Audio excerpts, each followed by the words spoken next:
Class 11-এর first সেমিস্টারের syllabus দেখে নাও। তোমাদের সকলকে ইউ ওর এক্সাম চ্যানেলে স্বাগতম। তোমরা সবাই জানো ক্লাস 11 2024-25 শিক্ষাবর্ষ থেকে সেমিস্টার চালু হচ্ছে। সেই সেমিস্টারের সিলেবাস ও প্রকাশ হয়ে গেছে। আমি সংস্কৃত বিষয়ের সিলেবাসটা আলোচনা করছি, তোমরা সবাই সেটা দেখে নাও।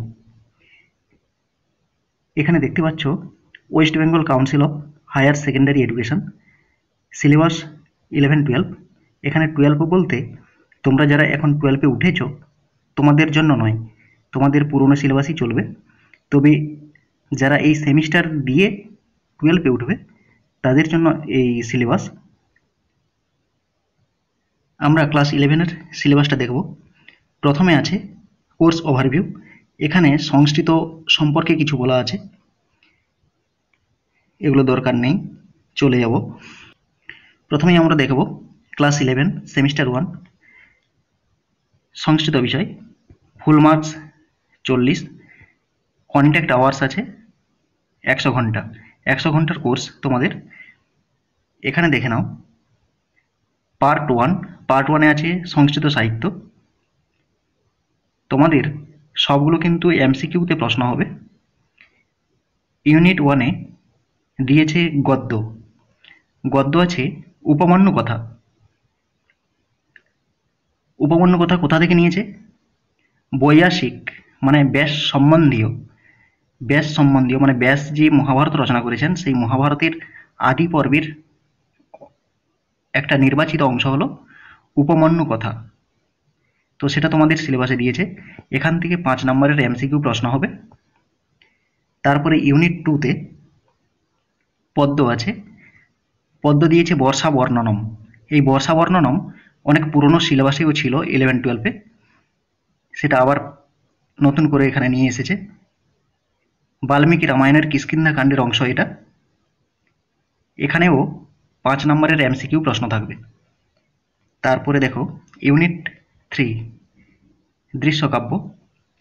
কৃপণঃ কপালী শ্রীজীব ন্যায়তীর্থের চিপিটক চর্বণম থেকে নেওয়া হয়েছে। এই চিপিটক চর্বণম হচ্ছে একটা আধুনিক দৃশ্যকাব্য, আধুনিক নাটক, সেখান থেকে এই অংশটা নেওয়া হয়েছে। এখান থেকেও 5 নম্বরের এমসিকিউ থাকবে। তারপরে পার্ট 2 সংস্কৃত ব্যাকরণ ও সংস্কৃত সাহিত্যের ইতিহাস। এখান থেকে 25 নম্বরের প্রশ্ন থাকবে। এখান থেকে দেখো ইউনিট 4-এ ব্যাকরণ আছে। ব্যাকরণে দিয়েছে কি সন্ধি, স্বরসন্ধি, ব্যঞ্জন সন্ধি। স্বরসন্ধি থেকে থাকবে 3 নম্বর, ব্যঞ্জন সন্ধি থেকে থাকবে 3 নম্বর। এরপরে দেখো শব্দরূপ। শব্দরূপ কি কি দিয়েছে? অজন্ত শব্দ, বালক, লতা, ফল, কবি, মতি, বাড়ি, নদী, এইগুলো। সংখ্যাবাচক শব্দ থেকে দিয়েছে এক, দি। এটা 3টা লিঙ্গেই তোমাদেরকে পড়তে হবে। এরপরে সর্বনাম দিয়েছে অসমত আর যুষ্মত। এই শব্দরূপ থেকে থাকবে 3 নম্বর। এরপরে দেখো ধাতুরূপ। ধাতুরূপ তোমাদেরকে পড়তে হবে 10টা লোকারের মধ্যে লট, লং, লেট, এই 3টা লোকার পড়তে হবে। আগে 5টা লোকার পড়তে হতো। পরসময়ী পদ থেকে দেওয়া হয়েছে ভূ, গম, ক্রি এবং পুজ। এই 4টা ধাতুরূপ তোমাদেরকে পড়তে হবে। এই ধাতুরূপ থেকে থাকবে 3 নম্বর। এরপরে প্রত্যয় ত্বক, তবতু, তোয়াচ, ল্যাপ, 3, এই প্রত্যয়গুলো থেকে থাকবে 3 নম্বর।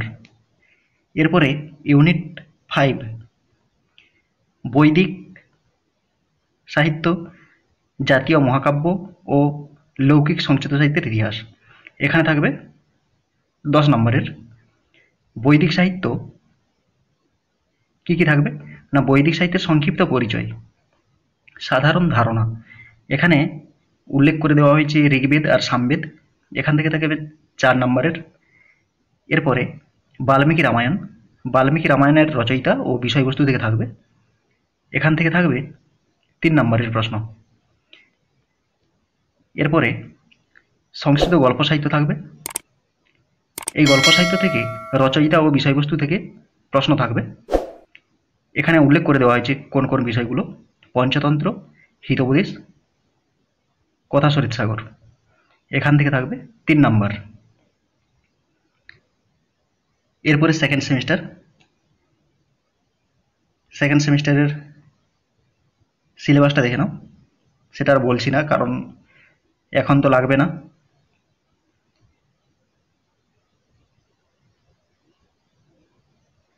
এই হচ্ছে তোমাদের সিলেবাস।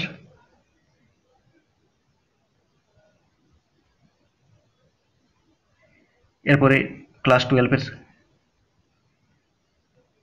যারা এই সেমিস্টার দিয়ে 12-এ উঠবে তাদের জন্য এটা। মোট 4টা সেমিস্টারের পরীক্ষা হবে। ক্লাস 11-এ 2টো সেমিস্টার, ক্লাস 12-এ 2টো সেমিস্টার।